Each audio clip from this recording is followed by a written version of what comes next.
ಓಂ ಶ್ರೀ ಗುರುಭ್ಯೋ ನಮಃ. ಮಾಯಕರ ಪ್ರಭುವೇ ನಮಃ. ಗಣೇಶ ದೇವಿ ವಾಗ್ದೇವಿ ಮಮ ವಾಕ್ಯ ಸಿದ್ಧಿ ಕುರುಕುರು ಸ್ವಾಹ. ಮೊದಲನೇದಾಗಿ ವಿವಿಡ್ ವಿಷನ್ ಯೂಟ್ಯೂಬ್ ಚಾನಲ್ಗೆ ತಮಗೆಲ್ಲರಿಗೂ ಸ್ವಾಗತ ಸುಸ್ವಾಗತ.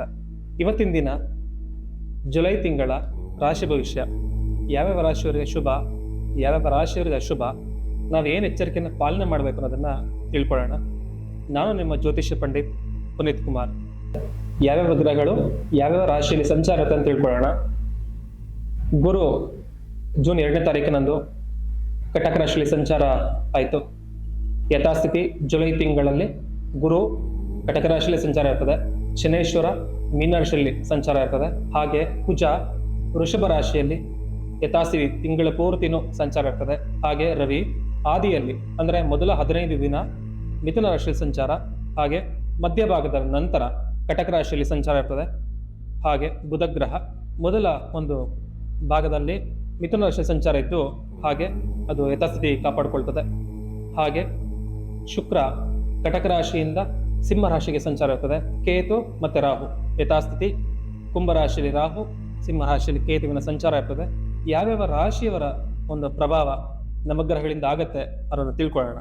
ಮಕರ ರಾಶಿಯವರಿಗೆ ಸಪ್ತಮ ಸ್ಥಾನದ ಪ್ರವೇಶ ಅಂದ್ರೆ ಗುರುವಿನ ಸಂಚಾರದ ಫಲ ಪ್ರಕಾರ ಜೂನ್ ತಿಂಗಳಲ್ಲಿ ನಿಮಗೆ ಸಪ್ತಮ ಸ್ಥಾನಕ್ಕೆ ಪ್ರವೇಶ ಆಯಿತು.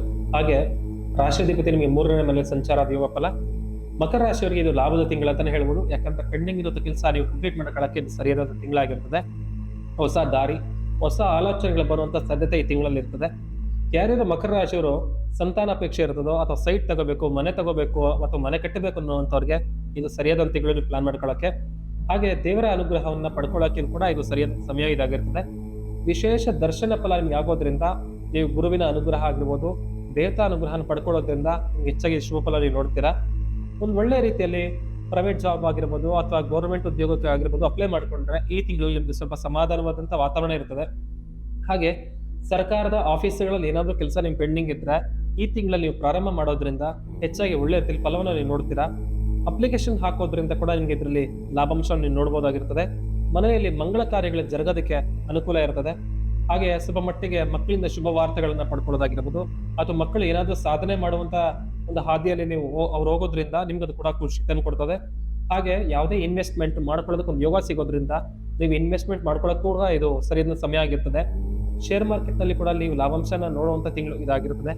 ಹಾಗೆ ಸ್ವಲ್ಪ ಗೋಲ್ಡ್ ಪರ್ಚೇಸ್ ಮಾಡ್ಕೊಂಡ್ರೆ ಇದು ಸ್ಥಿರತೆ ಇರ್ತದೆ. ಹಾಗೆ ಸ್ವಲ್ಪ ಮಟ್ಟಿಗೆ ಕುಟುಂಬದಲ್ಲಿ ಯಾವುದೇ ವಾದ ವಿವಾದವನ್ನ ನೀವು ಮಾಡ್ಕೊಳ್ದೇ ಇರುವಂತ ತಿಂಗಳು ಇದಾಗಿರ್ತದೆ. ಒಂದ್ ಸ್ವಲ್ಪ ಮಟ್ಟಿಗೆ ಹೊಟ್ಟೆ ವಿಚಾರದಲ್ಲಿ ಅಂದ್ರೆ ಉದರ ಸಂಬಂಧಿತ ಆರೋಗ್ಯ ಸಮಸ್ಯೆಗಳು ಬರೋದ್ರಿಂದ ಈ ತಿಂಗಳಲ್ಲಿ ನೀವು ಸ್ವಲ್ಪ ಉದರ ಸಂಬಂಧಿತ ಆರೋಗ್ಯದ ವಿಚಾರದಲ್ಲಿ ಎಚ್ಚರಿಕೆಯನ್ನು ವಹಿಸಬೇಕು. ಒಂದ್ ಸ್ವಲ್ಪ ಸರ್ಪ ದೇವರ ಅನುಗ್ರಹವನ್ನ ನೀವು ಇದನ್ನ ಈ ತಿಂಗಳಲ್ಲಿ ಪಡ್ಕೊಳ್ಳೋದ್ರಿಂದ ಒಳ್ಳೆ ರೀತಿಯಲ್ಲಿ ಫಲ ಸಿಗುತ್ತೆ ನಿಮ್ಗೆ. ಹಾಗೆ ಸ್ತ್ರೀಯರಿಗೆ ಶುಭ ರೀತಿಯಲ್ಲಿ ಅನುಕೂಲ ಇರ್ತದೆ, ಆದ್ರೆ ಒತ್ತಡ ಇರ್ತದೆ ಈ ತಿಂಗಳಲ್ಲಿ.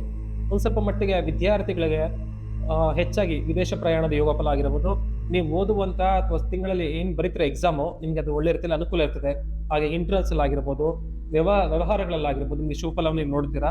ಒಂದ್ ಸ್ವಲ್ಪ ಮಟ್ಟಿಗೆ ಭೂ ವ್ಯವಹಾರಗಳನ್ನು ಮಾಡುವಂತವ್ರಿಗೆ, ವ್ಯವಸಾಯ ಮಾಡುವಂತವ್ರಿಗೆ ಈ ತಿಂಗಳಲ್ಲಿ ಹೆಚ್ಚಿನ ಲಾಭಾಂಶವನ್ನು ನೀವು ಪಡ್ಕೊಂತೀರಾ.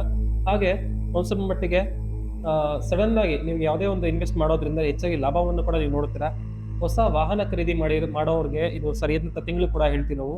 ಮಕರ ರಾಶಿಯವರಿಗೆ ಹೆಚ್ಚಾಗಿ ಒಳ್ಳೆ ರೀತಿಯಲ್ಲಿ ಫಲವನ್ನ ತಗೊಳ್ಳುವಂತ ತಿಂಗಳು ಇದಾಗಿರೋದ್ರಿಂದ ನೀವು ಈ ತಿಂಗಳಲ್ಲಿ ಅಶ್ವತ್ಥ ಪ್ರದಕ್ಷಿಣೆ ಹಾಕೋದ್ರಿಂದ, ಹಾಗೆ ನಾರಾಯಣ ದರ್ಶನ ಮಾಡೋದ್ರಿಂದ ಅಥವಾ ವಿಷ್ಣುವಿನ ಮಂತ್ರ ಜಪ ಮಾಡೋದ್ರಿಂದ ಹೆಚ್ಚಾಗಿ ಒಳ್ಳೆ ರೀತಿಯಲ್ಲಿ ಫಲವನ್ನು ನೀವು ನೋಡ್ತೀರಾ. ಹಾಗೆ ಮಕರ ರಾಶಿಯವರು ಈ ತಿಂಗಳಲ್ಲಿ ಸ್ವಲ್ಪ ಲಕ್ಷ್ಮೀ ದೇವಿಯ ಅನುಗ್ರಹವನ್ನು ನೀವು ಪಡ್ಕೊಳ್ಳೋದ್ರಿಂದ ಅಥವಾ ಆ ದೇವಿಯ ನಾಮಸ್ಮರಣೆ ಮಾಡೋದ್ರಿಂದ ಹೆಚ್ಚಾಗಿ ಒಳ್ಳೆ ರೀತಿಯಲ್ಲಿ ಫಲವನ್ನು ನೀವು ನೋಡ್ತೀರಾ. ಮಕರ ರಾಶಿಯವರಿಗೆ ಈ ತಿಂಗಳು ಶುಭದ ತಿಂಗಳು ಅಂತಾನೆ ಹೇಳ್ಬೋದು.